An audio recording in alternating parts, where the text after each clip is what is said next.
వెంకట వీరయ్య గారు కనీసం 70-80 వేల మేడతో గెలిచిపోతారు అనేది చాలా క్లియర్గా అర్థమైపోతూ ఉంది. దానికి ఎటువంటి డౌట్ కూడా లేదు.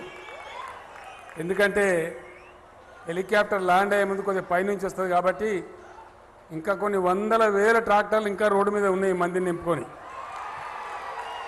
ఇంకా రావాల్సిన వాళ్ళు ఇంకా చాలామంది వస్తూ ఉన్నారు. అందుకే ఈ గ్రౌండ్ సరిపోతలేదు, ఈ సభ కూడా సరిపోతలేదు.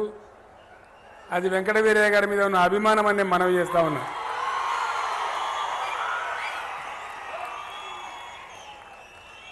కొద్దిగా సీటీలు కొట్టుడు బంద్ చేయాలి తమ్ముడు. సీటీ కొట్టద్దు.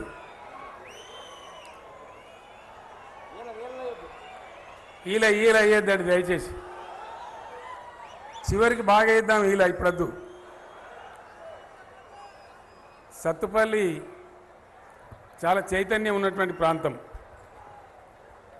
ఆలోచన శక్తి ఉన్నటువంటి ప్రజలు ఉన్నటువంటి ప్రాంతం. నేను ఒకటే ఒక మాట మీతో మనవి చేస్తా.